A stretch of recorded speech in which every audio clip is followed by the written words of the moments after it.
Bueno, pues como ya lo anunció la señorita Liz, vamos a hablar sobre el tema del síndrome metabólico. Este tema es un tema bastante extenso porque bueno, tenemos que abarcar las patologías que comprenden el síndrome metabólico y vamos a hablar básicamente de la fisiopatología de cada una de ellas por separado para después conjuntarlas. Vamos a empezar con la definición de síndrome metabólico. Bueno, pues como todos saben, el síndrome metabólico van a ser una serie de alteraciones o de desórdenes metabólicos precisamente, que en conjunto van a ser considerados factores de riesgo en un mismo individuo. ¿Esto qué quiere decir? Que si nuestro paciente es obeso y además tiene hipertensión, bueno, pues es un factor de riesgo que lo va a hacer, que lo puede llegar a hacer padecer también síndrome metabólico. Vamos a ver que la parte importante o fundamental de esta patología pues es precisamente el hecho de tener una inflamación crónica debido a la obesidad y que nos va a llevar a lo que es la resistencia a la insulina, que es de donde parten el resto de las patologías y de todas las alteraciones metabólicas que se generan en este síndrome. La Asociación Latinoamericana de Diabetes nos dice que es la aparición en forma simultánea o secuencial de diversas alteraciones metabólicas e inflamatorias a nivel molecular, celular o hemodinámico y que están estrechamente relacionadas con la resistencia a la insulina y sobre todo con la adiposidad de predominio visceral o central. La OMS no difiere mucho en su definición, la OMS nada más hace la diferencia entre las enfermedades, nos habla mucho de la hiperglucemia, nos habla de la hipertensión, de la obesidad y que puede haber cifras altas de triglicéridos. Ok, con respecto a la epidemiología, bueno, pues se dice actualmente que alrededor del 25% de la población adulta padece síndrome metabólico y el síndrome metabólico va aumentando conforme, su prevalencia, va aumentando conforme va aumentando la edad. Es así que en toda la población que tenemos nosotros de 60 años y más, se llega a mencionar en la literatura que hasta el 40% de la población ya padece síndrome metabólico. De todos nuestros pacientes con síndrome metabólico, la mayoría desarrollan diabetes tipo 2, en el 90% de los casos. Okay. Bueno, pues para dar paso a lo que es la fisiopatología de esta enfermedad, tenemos que hablar de factores de riesgo. Como en la gran mayoría de las enfermedades, tenemos factores de riesgo que son modificables y no modificables. Los no modificables, bueno, pues obviamente es la edad, el género, la genética que uno tiene, y los que son modificables, que son las patologías que acompañan al síndrome, como la hipertensión, el hábito tabáquico, la diabetes, la obesidad, dislipidemias y el sedentarismo. La infección por VIH y TARA están encerradas en un círculo rojo porque esto es una situación nueva que se está mencionando en la literatura. ¿Por qué? Porque se está viendo, no es en sí tanto la infección por VIH, sino más bien el TARA. ¿Saben qué es el TARA? El TARA es la terapia antirretroviral altamente activa, así es como la llaman. ¿Y qué tiene que ver esto con síndrome metabólico? Bueno, pues lo que pasa es que se ha visto que algunos medicamentos que se manejan como parte del tratamiento del VIH, en específico los inhibidores de las proteasas, nos van a presentar efectos alterando el metabolismo de las lipoproteínas, de los carbohidratos y en el tejido adiposo.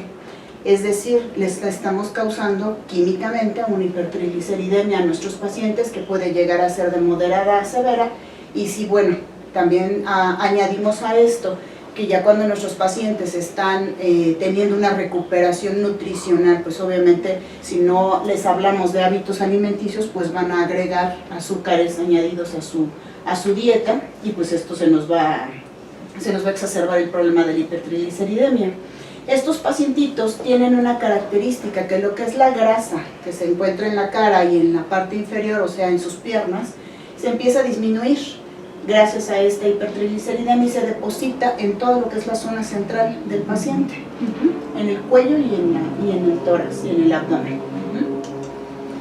Bueno, pues entonces, dentro de nuestros factores de riesgo, pues obviamente tenemos las grasas saturadas, tenemos ahí las papitas ricas, estas que venden en la calle, los tamalitos, que es el exceso de carbohidratos, tenemos el estrés, el sedentarismo, los alimentos procesados, las comidas rápidas que forman parte de los malos hábitos alimenticios Y pues lo que está tan en boga, que llevamos muchos años ya con esta industria en nuestro país y que realmente no se acaba por más que pasen comerciales de no estés tomando refresco, no tomes bebidas azucaradas, pues desgraciadamente nuestros pacientes siguen siendo unos grandes consumidores de azúcares refinados, sobre todo en las bebidas carbonatadas. Todo esto nos lleva a padecer síndrome metabólico cuando obviamente los manejamos en exceso. Entonces, como les comenté, pues voy a desglosar la fisiopatología por cada una de las entidades que conforman el síndrome, pero sí quiero que todos tomen en cuenta que vamos a partir de lo que es la resistencia a la insulina, porque esta resistencia a la insulina es la que nos va a llevar a todo el desajuste metabólico que van a presentar nuestros pacientes. Y que al final de cuentas la gran mayoría de estas patologías pues nos va a llevar a todo lo que son las complicaciones a nivel cardio-cerebrovascular por las alteraciones metabólicas. Para empezar a hablar de la diabetes, bueno, pues tenemos que hablar primero de la insulina. ¿Qué es la insulina? Pues eso es una hormona secretada por las células beta del páncreas, que va a tener una función de ¿qué? Pues de mantener los niveles adecuados de azúcar en nuestro organismo. Cuando la insulina que secreta el páncreas no es efectiva para realizar esta función, se dice que existe la famosa resistencia a la insulina. ¿Esto qué va a provocar en nuestro organismo? Pues que nuestro páncreas siga secretando cada vez más hormona para poder compensar este mecanismo de que él produce insulina y de todas maneras hay mucha azúcar circulando en nuestro organismo y no se logra metabolizar. Pues bueno, llega el momento en el que también este páncreas se va a cansar y va a haber una disfunción de las células que producen la insulina y vamos a caer en esta situación de resistencia a la insulina. La insulina está presente de manera directa o indirecta en muchas funciones de los tejidos de nuestro cuerpo. Como les comentaba, es la principal responsable de controlar la captación, utilización y almacenamiento de los nutrientes celulares. Nos va a ayudar a absorber la glucosa en la sangre, principalmente en el músculo. Esto es muy importante cuando los pacientes se dedican a hacer ejercicio. Necesitamos que entre esa glucosa de manera natural en las células que tenemos y en el tejido adiposo. Aquí promueve la conversión de esta glucosa a glucógeno y a triglicéridos respectivamente.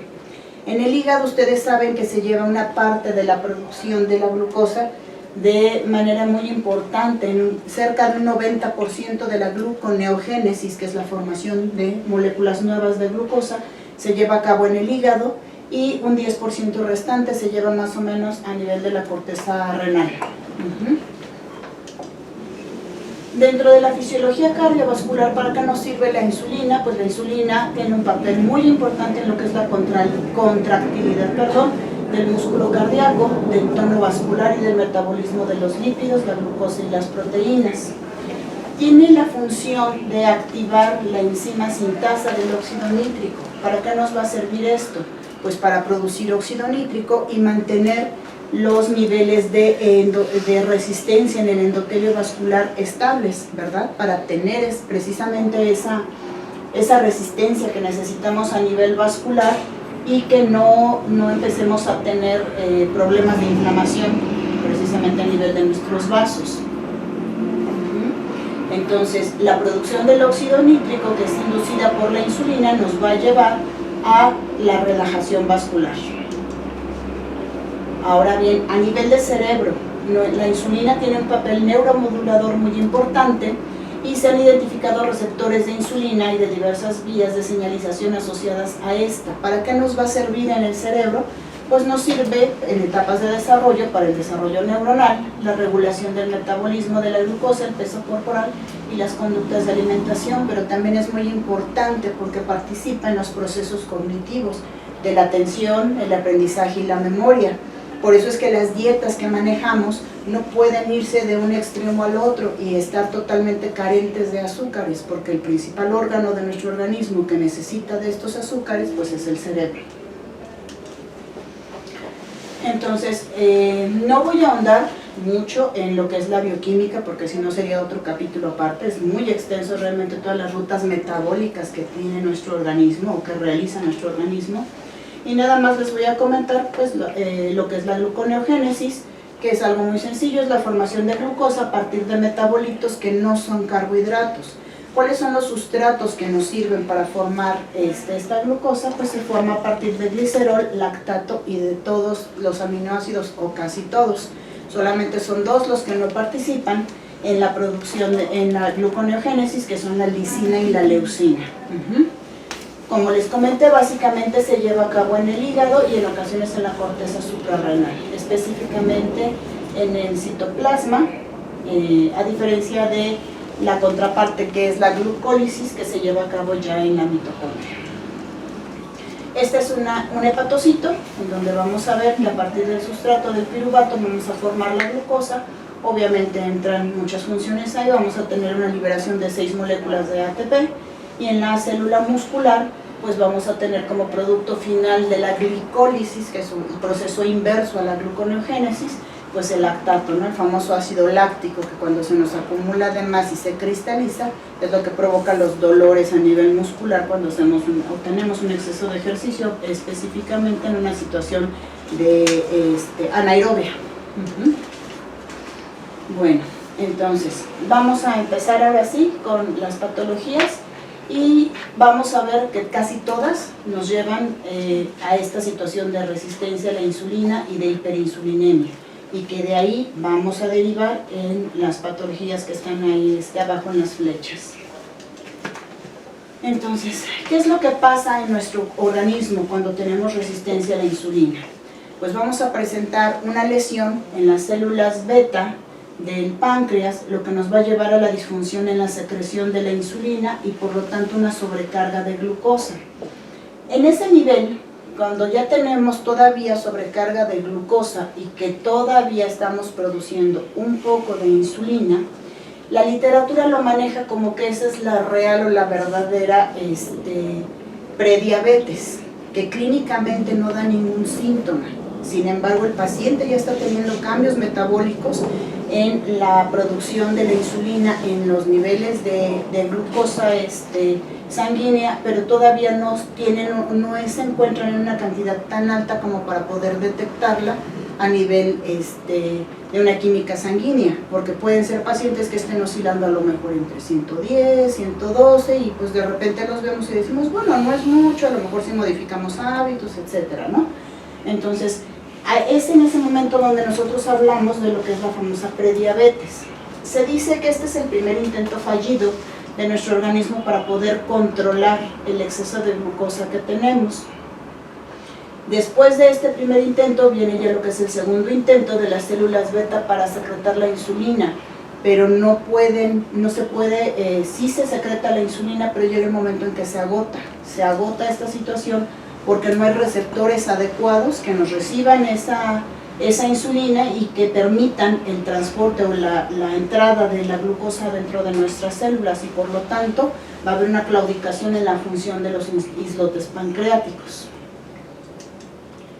Entonces, inicialmente, la resistencia a la insulina va a generar mecanismos compensatorios, como todo en el cuerpo. Cuando empieza a presentar una disfunción, pues empieza a crear mecanismos solito, empieza a crear mecanismos de autorregulación, hasta que llega el momento en que dice, no, pues no puedo ya con todo esto, ¿no?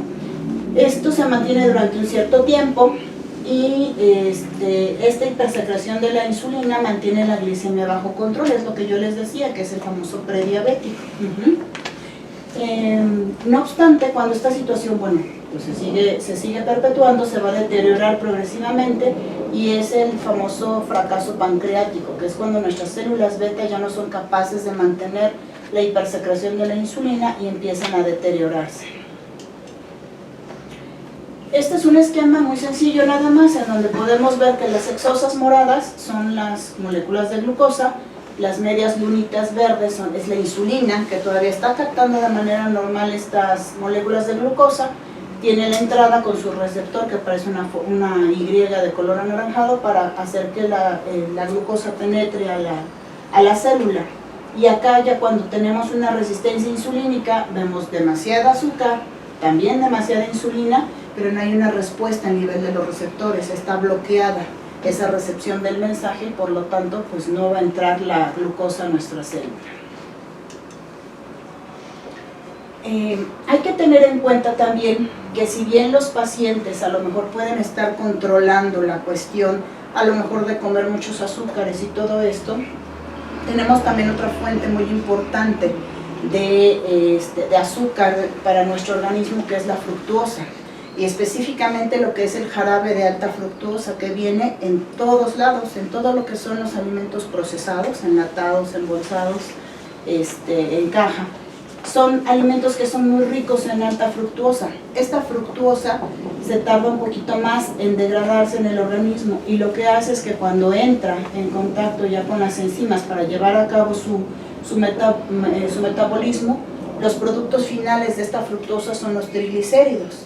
Por lo tanto, tenemos pacientes que a lo mejor, si bien están medio controlando la situación de su dieta, si son pacientes que siguen comiendo pan Bimbo, si son pacientes que siguen tomando jugos, a lo mejor ya dejaron de tomar refresco, pero si empiezan con estos juguitos de frutas y todo eso, que finalmente la propaganda que les hacen es demasiada y sí es pegajosa, sobre todo para la población que tiene la necesidad de consumir estos productos, pues bueno, no nada más vamos a tener una situación de continuar con la resistencia a la insulina, sino que ahora vamos a empezar con otro problema, que es la hipertrigliceridemia, porque vamos a tener muchas moléculas de ácidos grasos circulantes en nuestro organismo por este metabolismo, porque es el producto final de la fructosa, perdón. Bueno, ¿qué pasa con la hipertensión arterial? Si yo ya tengo a un paciente que tiene mucha insulina y que tiene esta resistencia a la insulina, ¿qué es lo que va a presentar nuestro paciente? Bueno, pues inicialmente vamos a tener lo que es un aumento en la frecuencia cardíaca, vamos a tener ya a nivel orgánico vasoconstricción y esto me va a elevar la resistencia periférica, la resistencia venosa periférica de nuestro paciente, que nos va a llevar a un estado de hipertensión arterial, con niveles altos de leptina y niveles bajos de adiponectina. Estas dos sustancias son muy importantes también para la regulación de los ácidos grasos dentro de nuestro organismo. Se dice que las dos llegan a tener efectos anorexigénicos, sin embargo, se disminuye mucho la adiponectina y sube la leptina. Por eso es que los pacientes que son obesos, por la misma inflamación crónica que tienen, pueden llegar a seguir comiendo porque tienen inhibida esta parte de la adiponectina y siguen comiendo por el estímulo de la leptina, que les quitó precisamente el hecho de sentir saciedad. Por eso es que pueden llegar a seguir comiendo nuestros pacientes. Entonces, cuando tenemos un paciente ya con hipertensión arterial, ¿qué es lo que vamos a presentar? Bueno, pues una insuficiencia vascular periférica, que nos puede llevar al acúmulo de placas de ateroma, que nos pueden formar aneurismas, enfermedad coronaria y por último accidentes vasculares cerebrales. Para hablar de obesidad es necesario tomar en cuenta que mientras más aumente la masa muscular de nuestros pacientes con la obesidad, pues más alteraciones vamos a tener.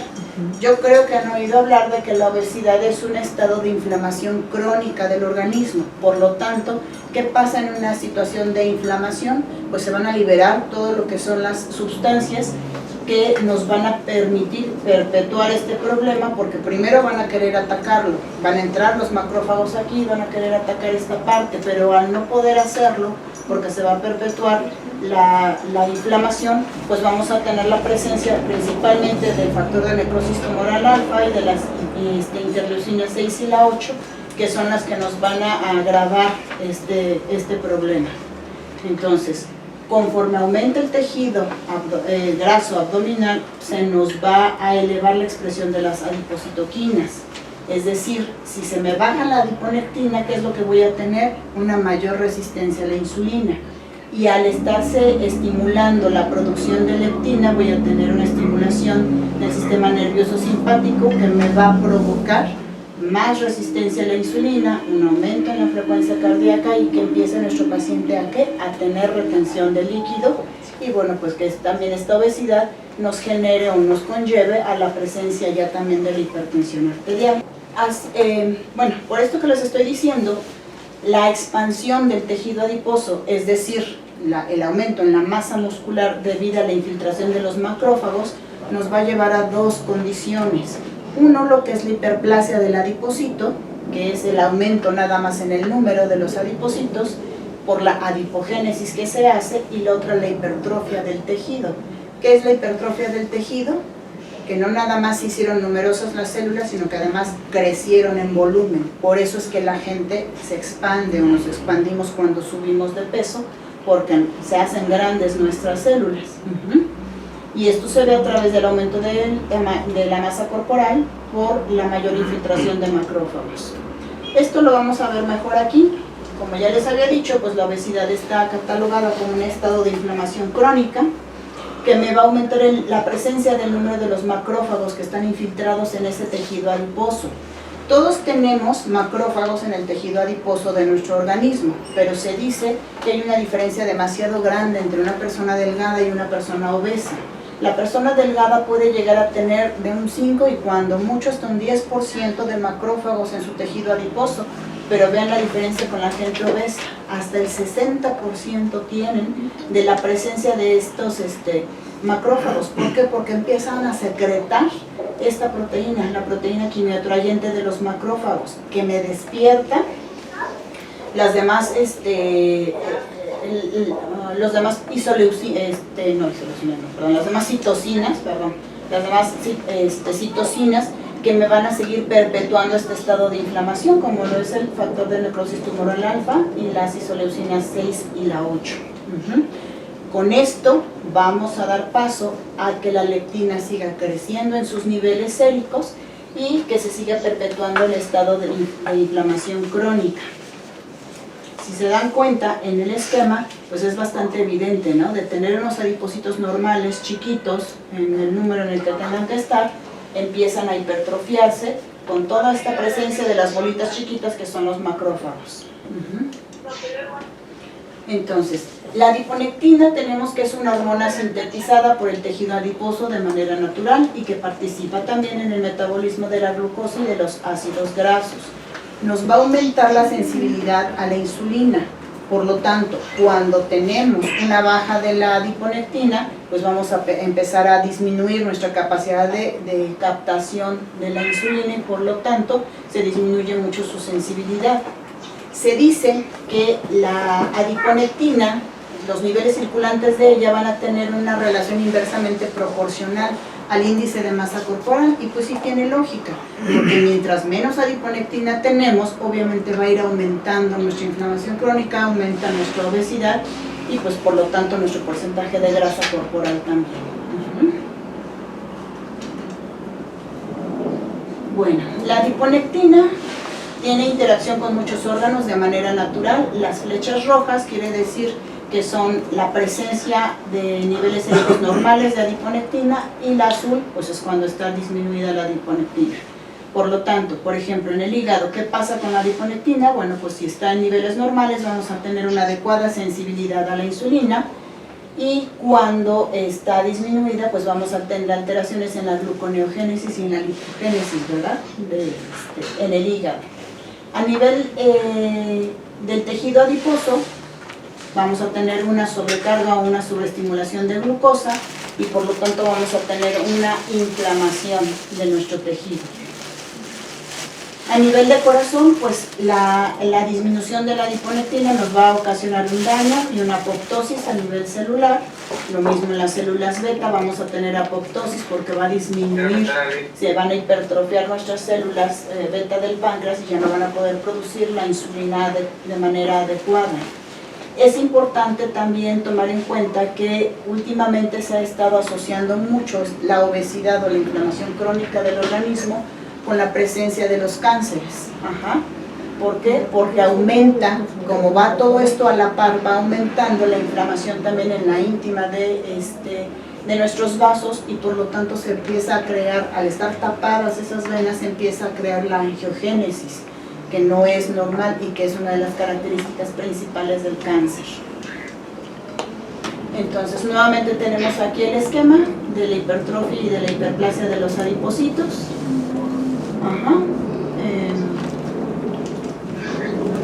¿Qué es el factor de necrosis tumoral alfa? Bueno, pues es la primera proteína que está secretada por el adipocito. Su expresión predominante va a ser en la grasa subcutánea y en las células del estroma vascular. Ajá. A nivel hepático, el factor de necrosis tumoral me va a suprimir la expresión de los genes que están relacionados con la captación de glucosa y la oxidación de los ácidos grasos. Por lo tanto, vamos a tener demasiados ácidos grasos libres en nuestro organismo. La interleucina 6, por su parte, bueno, pues también está asociada a la resistencia a la insulina. ¿Por qué? Pues porque va a tener, su secreción va a aumentar de 2 y hasta 3 veces más cuando tenemos una grasa visceral muy elevada, muy grande. Es un receptor homólogo al de la leptina y su incremento va a disminuir la expresión de la adiponectina, de la insulina y de la leptina. Esta interleucina es secretada por monocitos y las células inmunológicas, por lo tanto, pues está presente en la inflamación, en el proceso inflamatorio, y nos va a aumentar la resistencia a la insulina por la producción hepática de glucosa. Ok, pues haciendo nuevamente como que un pequeño resumen, como les dije, todo parte de la resistencia a la insulina. ¿Qué es lo que vamos a tener? De arriba hacia abajo, en la parte del medio del esquema, estamos teniendo un sobreexceso o una sobrealimentación de nutrientes en nuestro organismo. Cuando se entere que el otro... Esto me va a... No me hace caso, ¿me permite contestar? Sí, sí, sí. Disculpe, ¿me escucha, doctor Luis? ¿Doctor Luis? Creo que no. Listo, ya lo puso el mío. Disculpe, doctor. No se preocupe. Cuando tenemos esta sobrecarga de nutrientes dentro del organismo, ¿qué es lo que va a pasar fisiológicamente? Vamos a tener una hipertrofia de nuestros adipocitos, nuestra célula va a entrar en un estrés oxidativo que nos va a llevar a la resistencia a la insulina, por lo tanto a un incremento de la glucosa en nuestra sangre, a daños en el metabolismo de nuestros órganos y pues todas las consecuencias clínicas que les estoy mencionando, ¿verdad? Por la inflamación crónica que vamos a tener en nuestros tejidos. Hay una condición que, si bien no es muy frecuente, porque la gran mayoría de las personas que son gorditas pues tienen malos hábitos alimenticios, que nos puede llevar a todas estas disfunciones que les acabo de mencionar. Pero hay una condición que la literatura menciona mucho, que es el obeso que puede ser metabólicamente sano. ¿Qué quiere decir esto? ¿O qué se imaginan ustedes con esto? De que sea metabólicamente sano a pesar de ser obeso. Colesterol, triglicéridos normales. Así es. No es hipertenso, no diabético. No. Y no hay inflamación crónica a pesar de ser obeso. Esto es ¿por qué? Porque se ha visto que ciertos pacientes siguen manteniendo su nivel de insulina de manera normal. No se afecta, a pesar de que dijimos que la obesidad es un estado de inflamación crónica, en ellos no se afecta. ¿Por qué tienen esta característica? Realmente estuve buscando los estudios, no se ha podido determinar que si genéticamente tienen esta predisposición a tener un buen metabolismo, pero sí están catalogados como esto. A estos pacientes, si les hacen una cuantificación de niveles de citocinas y de niveles de adipocitocinas, las van a encontrar normales. Por lo tanto, pues no hay inflamación, por lo tanto, no hay resistencia a la insulina. Son gorditos nada más, pero metabólicamente sanos. A ver, perdón, yo tengo un caso de una persona de más de 200 kilos que marca todo normal. Pero no creo, yo creo que hay que buscar un poquito más, porque ya 200 kilos estamos hablando de un exceso de peso, independientemente que a lo mejor fue una persona muy alta, de todas maneras ya la masa corporal está demasiado grande. Sí, a lo mejor habría que hacerle una determinación muy específica de adiponectina, doctor, para ver cómo se encuentra. Porque cuando una persona llega a esos niveles es porque definitivamente no tiene muy malos hábitos alimenticios, seguramente es una persona que no se mueve para nada. Sí se mueve y sí tiene muy malos hábitos alimenticios. Entonces no podríamos estar hablando de normalidad. De una persona. Sus niveles de todos somos- azúcar, a lo mejor usted me dice que los tiene estables, supongo yo. ¿En cuánto maneja sus niveles de azúcar el paciente? No tengo el dato exacto. Yo soy terapeuta. Me he canalizado con un par de médicos y ambos me mandaron los resultados de que todo está normal. No tiene diabetes, no tiene nada de eso. No tiene ni problema de tiroides, nada. Sí, pero acuérdense lo que les comenté, el hecho de que todavía no esté expresado a nivel de laboratorio no quiere decir que no haya ya intolerancia resistencia a la insulina y que tenga sus picos ya de azúcares que ya están rayando en el límite y que de un momento a otro se pueden disparar. Lleva así como 10 años. 10 años de tener ese peso. Sí. Pues hay que se ver me hace- tiroides, otra cuestión. Pero ¿no? dice que está todo normal. No, ya lo chequé. Digo, pues sería un caso bastante interesante de estudiar entonces. Por porque- eso Exactamente. Dice Por que eso sí, hay en un buscar congreso- respuestas para Sí. ayudarle. Claro, ok. En un congreso conocimos a un doctor cubano y él su teoría de la obesidad estaba muy interesante. Ajá. Él dice que está en la microbiota intestinal. Sí, Entonces Hay dice que si teorías yo sobre agarro eso. ahora sí mismo sistema, una rata gorda y una rata flaca y le instalo las bacterias de la gorda a la flaca engorda. Entonces, toda esa microbiota intestinal mueve todo lo metabólico a nivel intestinal. O sea, él sigue refiriendo que el asunto es intestinal, así es. no es como lo explicamos los doctores y nos vamos a glándulas. Él habla que el intestino tiene su mente propia y todo se mueve en intestino. De hecho, está considerado el segundo cerebro del organismo. Y sí tiene mucha razón el doctor.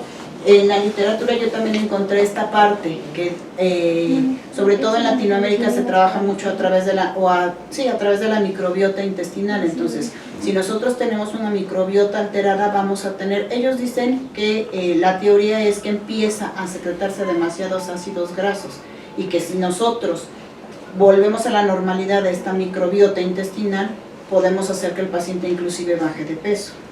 Entonces, espero poder darle respuesta al caso que usted me está presentando ahorita. Finalmente sí se me hace el caso, Sí, buscando respuestas.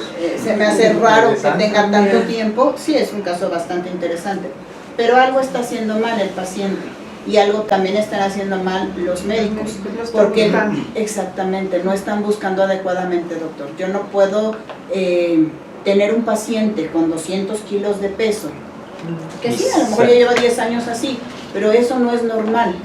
Que el paciente esté acostumbrado, que su cuerpo ya haya hecho una regulación a tener ese físico o a tener esas alteraciones o esa inflamación crónica, eso es otra cosa, porque el cuerpo se adapta. De hecho, el cuerpo que tenemos es una maravilla en cuanto a maquinaria porque busca claro. cómo adaptarse a los nuevos estados, pero ese estado no quiere decir normalidad. De hecho, ese doctor, bueno, es por lo pronto él. Él basa su estudio Pues porque por eso quiere. habla de la microbiota. Ajá. De hecho, él basa su estudio porque ya lleva como 10 años, porque empezó a ver la teoría de los enemas de café, Ajá. por la destrucción que dicen que hay de la microbiota y todo eso, por eso nadie se la hace. Y él empezó a tratar a sus pacientes con eso, unos con eso y otros con lo tradicional. Y sí vio los cambios que dio después de cierto tiempo con enemas de café. Nada más que él no la aplica una vez, pero no sabemos, no especificó bien cómo los aplica, si la forma tradicional que aplican los naturistas o él emplea otro método. No explico eso porque no redundó en eso en realidad, pero sí explicó eso y sí encontró trabas metabólicas en pacientes. Ajá. Entonces, al hacerlos, dijo que sí encontró que hubo depuración de varias toxinas y por consecuencia encontraron el problema. Claro, así Entonces, es. bueno, él lo que lo explicó de ahora sí, pero él estaba estudiando más bien para ayudar a la microbiota en realidad del intestino de pacientes con problemas ya más graves. Pero sí explicó eso y dijo, pueden intentarlo, dice, como lo hacen los naturistas tradicionalmente, o si no, pues ya sería cuestión de que fueran ellos, pero pues ya no creo que vayamos hasta allá.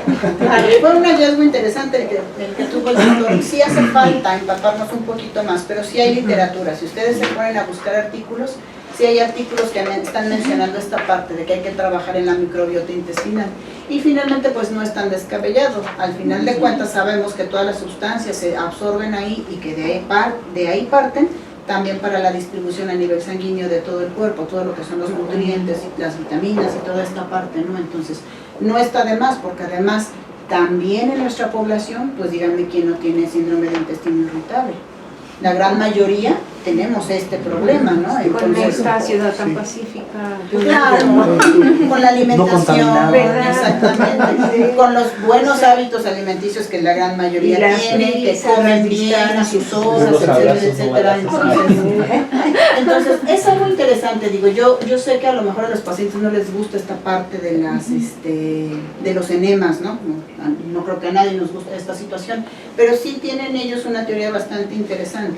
Finalmente la microbiota no nada más se limpia a través de los enemas, sino también la podemos nosotros promover a través de una buena alimentación. Pero a ese paciente tan... Ay, perdón, es que ya me dejas con el paciente. Sí. Todos lo tenemos aquí. Habría que checar los ciclos de sueño, horarios de alimento, Claro, tiempos de ingesta, tiempos de... Sí, efectivamente, tiempos de ingesta mayores o menores a 30 minutos. Claro. ¿Cuántos alimentos al día? Estreñimiento, diarreas, o sea... Sí, número de evacuaciones y eso. Sí. Algo hay debe por de ahí. haber, no Algo puede estar hay. Es que solo. no nos podemos Claro. quedar nada más con que en los laboratorios nos digan, todo está bien y no pasa nada, porque no es una situación de normalidad, insisto. Fue una reunión de 3 médicos, 2 médicos y yo, como terapeuta que estoy siguiendo a la persona, de hecho es en forma altruista, y los 2 médicos también, y todo el resultado tanto de tiroides como de niveles, pues, está Por bien. eso. No, pero lo clínico. Exactamente. O sea, lo químico por está laboratorio bien. puede Y estar clínicamente bien, no tiene pero, una desaturación, exactamente, a no lo tiene una mejor apnea del sueño, hay que no hacer tiene... una mejor anamnesis, un mejor Sí. interrogatorio, como le está diciendo la doctora, Hay de mucho. todo lo que son los hábitos del Son paciente. una serie de cosas que habría que Exactamente. estudiar en una historia clínica, en un seguimiento. El tratamiento de desintoxicación, no sé, hay muchísimo que trabajar con ese paciente para poder encontrar qué es lo que está sucediendo, porque igual puede ser a nivel energético, aún no se ha manifestado. Sí, podría Aún no ser. se ha manifestado, pero ahí está latente. Entonces podría ser por... Y con este paciente lo importante sería más que bajarlo de peso, primero tratar de bajar la grasa visceral, que seguramente debe de tener, porque tiene el acúmulo ahí en su cuerpo. Entonces El abdomen y es en las rodillas. habría que trabajar primero eso y ya después empezar a lo mejor, ya que tengamos una disminución en la grasa visceral, entonces ya empezar a trabajar sobre la grasa, sobre el peso del paciente. Y checar toda la funcionalidad de órganos, porque aquí están implicados todos. Sí, claro. Todo. Pues sí, porque por algo Corazón llegó a con esa 200, expansión. no creo que esté. Sí, es una Sin carga estragos, muy o sea, pesada. corazón. Sí, así Un es. desgaste muy fuerte para el Sí, es que corazón. imagínense exactamente la sobrecarga al corazón, Sí. las rodillas, digo, yéndonos así Pobres ya rodillas. de manera general, sus articulaciones en las rodillas han de estar totalmente desgastadas. Seguramente ese paciente ya tiene Cargarse gonartrosis. voluntariamente los bultos de cemento todo el tiempo, ¿no? Sí, sí, exactamente. Entonces, ya veo cómo no es normal esta parte. Sí, sí, Usted por me dice supuesto es que el que no. paciente sí se mueve, sí, pero ¿cuánto tiempo le va a durar esa movilidad? Porque todo, el tanto sobrepeso, tanto exceso de peso que tiene lo va a llevar forzosamente a consecuencias. Habría que investigarle también el ácido úrico, pues hasta niveles de testosterona yo le investigaría para ver qué está pasando, dependiendo de la edad y todo. Pero ya con esa obesidad los estrógenos deben de estar elevados, o sea, Seguro que sí sí. debe de haber un Seguro cambio que hormonal, sí. eso me queda muy claro. Ya de hecho un paciente masculino de más de 120 kilos, estrógenos, está Los elevado tiene porque la elevados. misma grasa eleva estrógenos Así es. y da todo el cambio metabólico como si fuera una mujer, Claro. aún siendo varón. Por eso es que el cuerpo toma esa forma, como si fuera mujer. La obesidad en las mujeres es muy diferente a la obesidad que se presenta en los varones. Entonces, sí, algo tiene que ver. Les hace falta estudiar un poquito más al paciente. situación. Sí. Se lo Que descabellado. nos compartan el caso. Sí, sería muy interesante. Sería muy Puede interesante, traerse ¿no? los estudios, puede traerse Sí, toda la claro. ficha clínica Traer del al paciente, pues paciente, aquí la ¿verdad? vemos en el Nos otro. llevamos una rebanada ya. A Ok. estudiarlo cada quien. Bueno, vamos a continuar, por favor. Entonces, ¿qué tiene que ver la resistencia a la insulina con la activación mitocondrial? Bueno, pues en pocas palabras, vamos a tener una lipotoxicidad porque tenemos un aumento en el nivel de ácidos grasos circulantes, lo que me va a tener me va a provocar, perdón, una hiperreacción, no es que no es hiperreacción, es una sobreactivación de las mitocondrias en nuestro organismo, lo cual me va a disparar el catabolismo de los ácidos grasos. Vamos a generar muchas moléculas de ATP, van a estar de hecho elevadas, por lo tanto nos va a disminuir AMPK,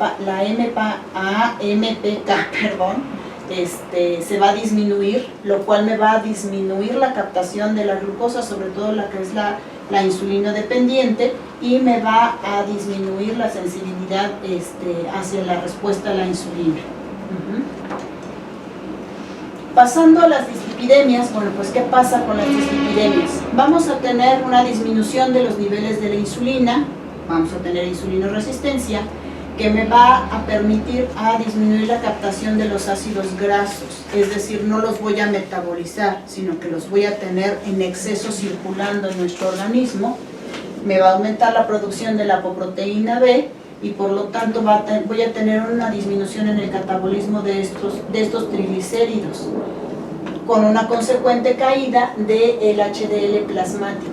Es muy característica la hipertrigliceridemia que se presenta en estos pacientitos con síndrome metabólico, porque es dependiente de triglicéridos. Se me van a elevar mis triglicéridos, se me va a disminuir la HDL y las LDL se van a volver densas, se van a volver pequeñas.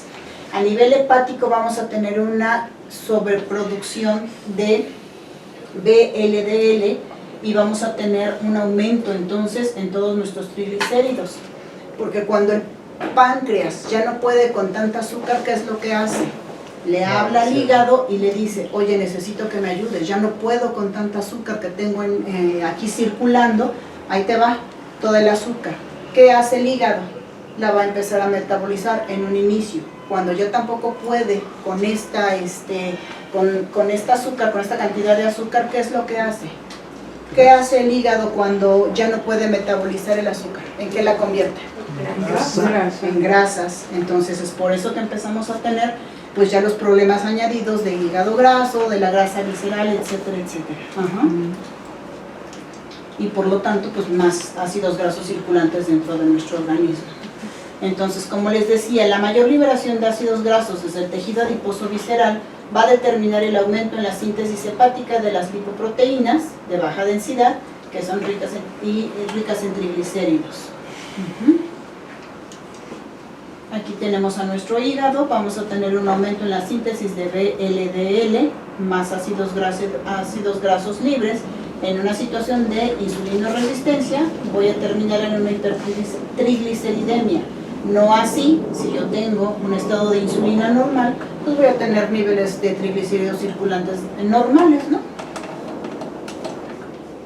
Ok, estas LDL pequeñas y densas se van a oxidar muy fácilmente, se van a glicar más rápidamente y van a ser captadas con una menor avidez por el hígado a través del receptor LDL. Esto va a favorecer el depósito de ellas ¿en dónde? En la pared vascular, que es lo que nos va a determinar la capacidad aterogénica que va a tener nuestro paciente. ¿Por qué? Porque al tener nosotros toda esta LDL oxidada, ¿quién la va a captar? Los macrófagos, porque van a intentar acabar con todas estas moléculas, pero se va a inducir la formación de las células espumosas. Acuérdense que cuando vimos la plática de arteriosclerosis, hablamos mucho de las células espumosas. ¿Qué son las células espumosas? Pues nada más son las precursoras de las placas de ateroma. Estas son, siendo muy pequeñitas, se empiezan a inflamar y empiezan a tapar o a cerrar la íntima de los vasos sanguíneos, y por eso es que se hace el acúmulo ahí de nuestros ateromas, que pueden llegar a ser inestables y a desprenderse de nuestras venas. y nuestras arterias. No sé si recuerdan que en la primera lámina que les mostré cuando estaba la barrita de la resistencia a la insulina en medio y que teníamos varias patologías así a su alrededor, una de ellas es también la hiperuricemia. ¿Por qué la hiperuricemia? Hay unos artículos que nos hablan mucho de que podemos tener una hiperproducción de ácido úrico, obviamente por el metabolismo de las purinas, pero a partir de qué molécula, de la fructuosa. Porque dentro de su metabolismo podemos llegar a tener a partir de las purinas una elevación excesiva del ácido úrico. Por lo tanto, nuestros pacientes con síndrome metabólico cada vez están teniendo más elevaciones también del ácido úrico dentro de su organismo, y por lo tanto pues no nada más tenemos las consecuencias de las otras patologías, sino también de la hiperuricemia. Normalmente la hiperuricemia la veíamos, pues la ligamos mucho con la cuestión de la gota, ¿no? Porque desde la facultad pues, nos enseñaron que era una condición patognomónica de la gota. Este estudio, nada más les puse la tablita, esta me hizo muy interesante porque es la relación del síndrome metabólico con la hiperuricemia. Si ustedes se dan cuenta, los niveles de ácido úrico van incrementando mientras más alteración tenemos a nivel de triglicéridos, de glucosa y obviamente pues nuestros pacientes con hipertensión. Si tenemos un estadio normal, pues van a estar en niveles normales o conservados el ácido úrico, que sabemos que a pesar de que el laboratorio nos lo puede marcar como normal hasta 6, pues hay pacientes que ya a partir a lo mejor de 5,7, 5,6 están teniendo inclusive de hecho hasta dolor a nivel articular. Y si se dan cuenta, conforme va aumentando el número de triglicéridos, pues también va incrementando los niveles de ácido úrico circulantes. Bueno, entonces, ¿qué podemos resumir hasta ahorita? Pues que todo es un círculo vicioso, que parte de ¿qué? De una inflamación crónica, por una obesidad y de una resistencia a la insulina, que nos va a llevar a todo esto. Y es un círculo que no se acaba, por eso es que es necesario interrumpir este círculo y hacer diferentes acciones con nuestros pacientes a nivel actividad física, a nivel nutrición, para que podamos romper realmente este ciclo que tenemos.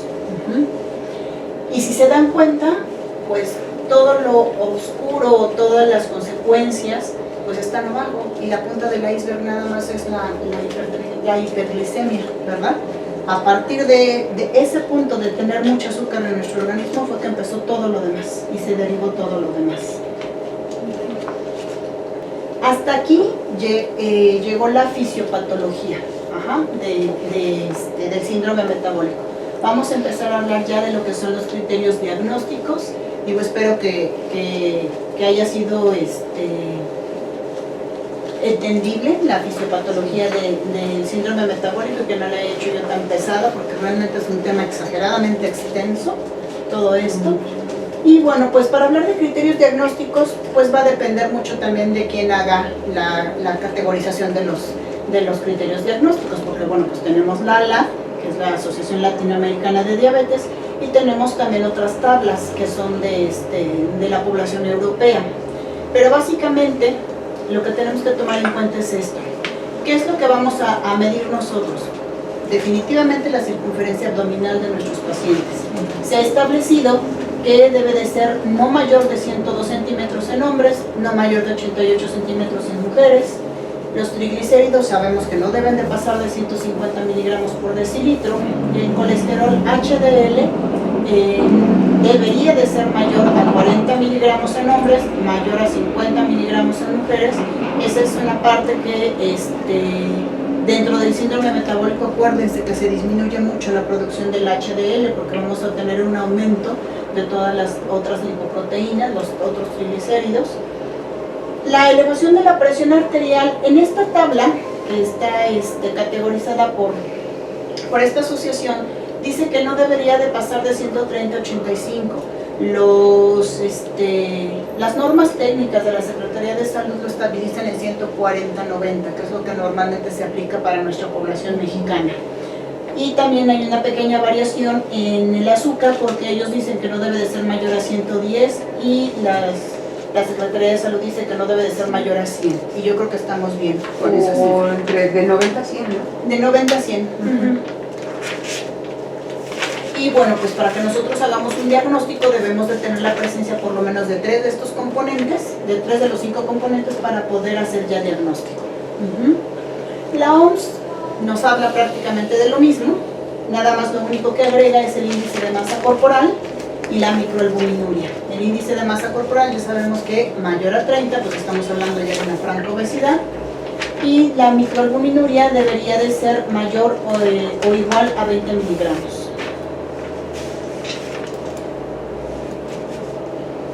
Bueno, pues por si lo anterior no fue ya demasiado para nuestro paciente, pues también vamos a tener complicaciones del síndrome metabólico, y específicamente las vamos a tener a nivel cardio-cerebrovascular. Vamos a tener nefropatías, vamos a tener neuropatías y retinopatías. Estas son las principales complicaciones del síndrome metabólico. Obviamente a nivel cardíaco pues vamos a tener insuficiencia coronaria, ataques al corazón, la famosa neuropatía periférica, las infecciones a nivel de los pies, el daño renal, enfermedad cerebrovascular y la retinopatía, que nos puede llevar a la ceguera. Estas son unas láminas nada más de los microaneurismas a nivel de las arterias del ojo, la retinitis proliferante con hemorragias. Aquí vemos nosotros que inclusive nuestro paciente tiene hasta tosis palpebral por parálisis del músculo del ojo. Tenemos los famosos pies diabéticos, los problemas también de la neuropatía a nivel visceral, las úlceras, y bueno, pues hasta llegar a la amputación ya cuando nuestros pacientes se descuidaron demasiado o no pudimos darles un tratamiento adecuado, ¿no? Todo empezó con un puntito y desgraciadamente pudo terminar hasta en una amputación.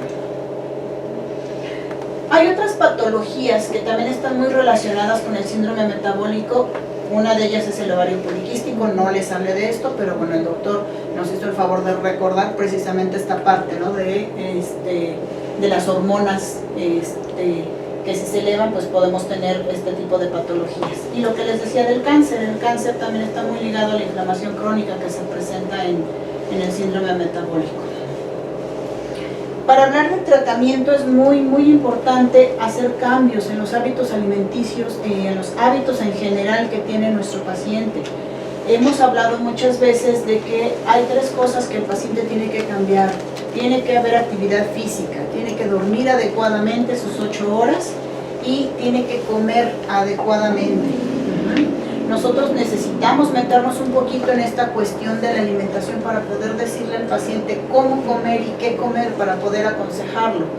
Y si no, me queda claro que como médicos a veces no tenemos la parte de la nutrición nada desarrollada porque no nos enseñan en la facultad, pero sí tendríamos la necesidad o la obligación de meternos a ver un poquito esta parte porque es muy importante para la gran mayoría de las patologías que hablemos de nutrición con nuestros pacientes.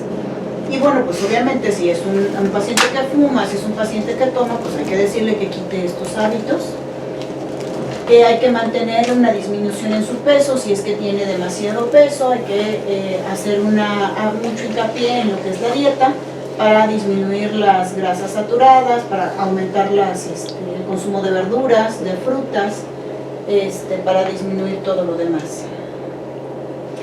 Nada más es una tabla en cuanto a la farmacología, de la cual podemos hacer uso como parte del tratamiento del síndrome metabólico, pero bueno, pues no vamos a hablar de ella. De lo que vamos a hablar es de los nutracéuticos.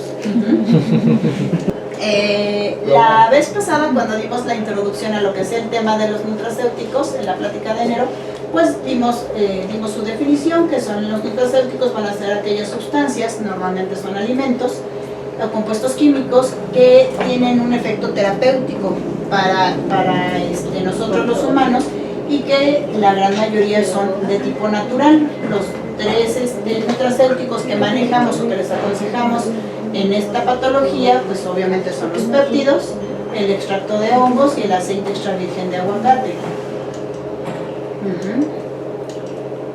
En lo que respecta a los hongos terapéuticos, tenemos la línea de los hongos medicinales Kaishi. Ajá. Estos hongos pues existen ya desde la antigüedad. Aproximadamente hay 140.000 especies de hongos macroscópicos, y del cual se han identificado alrededor de un 10%, porque nos falta mucho estudiar esa parte. No los conocemos todos, y mucho menos conocemos del todo las sustancias que ellos tienen.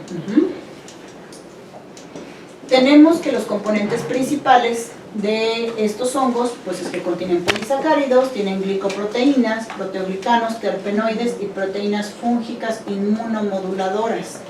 Todos estos en su conjunto le van a dar pues las propiedades nutracéuticas que tienen los hongos. Los hongos van a ser inmunomoduladores, van a ser hipoglucemiantes, hipocolesterolemiantes, antioxidantes, van a ser protectores hepáticos, renales y nerviosos, y nos pueden ayudar también como parte de la terapia anticancerígena y en las inmunodeficiencias.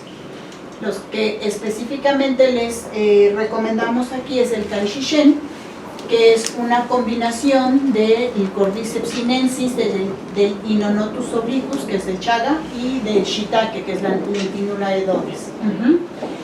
El Cordyceps es un protector renal, es hipotensor también, y va a tener un efecto antiestrés y antifatiga. Esto les ayuda mucho a los pacientes, porque hay muchos pacientes a los que su estado de salud les condiciona mucho estrés, porque quieren cambiar, pero el mismo estrés que tienen no les permite avanzar en esta parte, y se siguen preocupando y siguen comiendo. También tienen efectos hepatocardioprotectores. El chaga es un antioxidante natural, con protección renal también. Y bueno, pues el shiitake ya todos lo conocemos y sabemos que es un antioxidante ideal y que es un hipolipemiante. La presentación que manejamos es un envase con 60 cápsulas, y las recomendaciones de 2 cápsulas por día. El Kaishishen, este es un producto ideal para los pacientes diabéticos, que va a combinar el Cordyceps con la melena de león y con el champiñón del sol.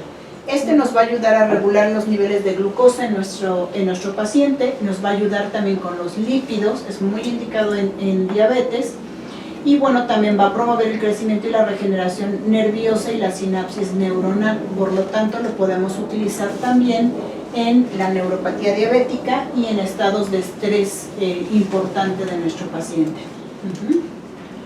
La presentación es la misma, envase con 60 cápsulas de 500 miligramos. La dosis que se recomienda es la misma. Sin embargo, esta es una dosis, esta es una recomendación. Recuerden que el paciente es el que nos va a dar la pauta para que a lo mejor podamos aumentar la dosis. ¿Cuánto tiempo lo podemos usar? Depende de la respuesta de su paciente, pero pues usted sabe que el envase le dura para un mes completo. Si usted le puede dar a su paciente mínimo 3 meses de tratamiento, estaríamos hablando de una muy buena regulación. Hay pacientes que responden muy rápido, doctor, ¿y si sobre no todo adultos respondiera? mayores. Es que no es la única terapia. Acuérdense que no podemos casarnos con una sola idea terapéutica. Para eso vamos a manejar, lo podemos manejar en conjunto con o en conjunto con los lisados. Guacamole. Guacamole. El Bueno, no aguacate tanto. No como guacamole, pero sí. Taquitos. Algo de carbohidratos. Sí, exactamente. Guacamole, chicharrón. Vamos a echarlo Ya viene así. a hablar del guacamole. Ay. El aceite que manejamos nosotros es un aceite de color gris, esmeralda. Ajá, y que pues bueno, tiene muchísimas propiedades. Acuérdense que tiene un punto de húmedo bastante alto. Ahorita les presento la tablita. Algunas de las propiedades del aceite de aguacate es que tiene muchas sustancias terapéuticas.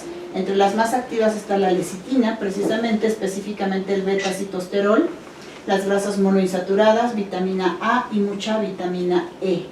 Este aceite de aguacate, bueno, pues no nada más tiene su utilidad en el síndrome metabólico, también lo podemos utilizar como un apoyo en aquellos pacientes que tienen algún problema neumológico, porque la vitamina E nos va a ayudar mucho a nivel pulmonar. Y bueno, pues también tiene algunos usos estéticos. Hay quienes se lo ponen en la cara, quienes se lo ponen en el cabello, precisamente por la vitamina A y la vitamina E que tiene. Acuérdense que nos ayuda mucho a controlar también el azúcar en la sangre, nos va a ayudar para prevenir problemas de corazón, para prevenir problemas de próstata y nos mejora la inmunidad precisamente porque nos ayuda a bajar también de peso. Entonces, va a aumentar nuestro colesterol HDL, porque si se han fijado, esta es una parte que es un poco difícil de modificar en los pacientes. A lo mejor bajamos triglicéridos, pero no aumentamos HDL y necesitamos aumentar el HDL para tener una cardioprotección adecuada en nuestros pacientes. Por su alto contenido de vitamina E, es un antioxidante ideal que va a proteger a nuestras células precisamente del estrés oxidativo, va a reducirnos el azúcar en la sangre, previene arteriosclerosis porque nos va a disminuir la presión arterial, va a disminuir la absorción de las grasas saturadas y sobre todo en cáncer de próstata pues va a inhibir el crecimiento de algunos lípidos bioactivos que están presentes en el problema de próstata. Esta es una tabla comparativa entre el aceite de oliva y el aceite de aguacate. Nada más aquí lo que cabe, lo que es de más importancia resaltar es que bueno, tiene más yodo, el aceite de aguacate, y que el punto de humeo es mucho mayor. No obstante, esta característica, bueno, pues no es muy recomendado hacer fritos con el aceite. Se puede utilizar muy bien en ensaladas, se puede utilizar muy bien en complementos, y hay que hablar mucho con el paciente para que ya se olvide de freír los alimentos, que a lo mejor utilice otras técnicas de cocción, como asar, como el vapor, la plancha y todo esto. Bueno, este es nada más un cuadro, aquí no viene el aceite de aguacate, es un cuadro comparativo de todos los ácidos grasos que tienen los demás aceites, que tienen ácido oleico, linoleico, palmítico y esteárico. Y las cantidades o los porcentajes en los que la presenta. Y esta es la de los ácidos grasos del aceite de aguacate. O sea que en comparación con los otros que manejamos, como el de coco, como el de ajonjolí, el de cacahuate, pues realmente no le pide mucho. Es una muy buena opción el aceite de aguacate para nuestros pacientes. Estén enfermos o no estén enfermos, es una buena opción el consumirlo. Como complemento de la terapia, bueno, pues también obviamente tenemos nuestros lisados, que aquí la recomendación que yo les puse es el lisado de páncreas, tiene una muy buena respuesta en pacientes diabéticos y en aquellos pacientes que tenemos problemas para estarles bajando el azúcar, combínenselo o cámbienlo por hígado. El hígado plus está ayudando también bastante bien, sobre todo si nuestro paciente ya tiene hígado graso. Entonces, pues estas son las dos opciones que les puedo comentar, y pues como siempre les he dicho, acuérdense que mientras mejor estudiemos a nuestro paciente, vamos a tener más opciones terapéuticas que ofrecerle. Porque estas son recomendaciones, nada más. Ya sabemos que los lisados se tienen que tomar una ámpula diariamente, de preferencia en ayunas, 20 minutos separados del desayuno. El Kai Shishon son 2 cápsulas diarias que puede o no modificarse la dosis. De las perlas de aceite de aguacate son 2 a 3 diarias. Y bueno, pues si tenemos, yo aquí estoy poniendo el gel de Tenamit para aquellos pacientitos que tienen algún problemilla incipiente a lo mejor con sus pies, ¿no? De pie diabético o algún otro tipo de lesiones. Y bueno, pues básicamente eso fue todo. Espero haya sido de su agrado la plática. No sé si tengan alguna pregunta o algo que comentarnos o que compartir al grupo. Regañó. ¿Cómo mejora la microbiota? ¿Cómo mejoramos la microbiota? Bueno, pues podemos dar, primero que nada tenemos que hablar de la nutrición con nuestros pacientes. Acuérdense que se ha hablado mucho de las dietas alcalinas, que estas nos favorecen a todo lo que es el metabolismo dentro de nuestro organismo. Tendríamos que ver cuáles son los hábitos alimenticios que tiene el paciente para que nosotros podamos incidir en esos hábitos que el paciente tiene. Esa sería una. Por principio de cuentas, pues obviamente si es un paciente que a lo mejor tiene antecedentes de comer en la calle, de que hace mucho que no se desparasita, pues evidentemente primero tenemos que desparasitar a ese paciente. Si el paciente lo acepta, se puede hacer un enema, para poder hacer una limpieza y ya después entonces nosotros podríamos incidir ya en lo que es la nutrición y pues bueno, apoyarnos a lo mejor de algunas peptonas para poder hacer esta situación de limpieza de la microbiota.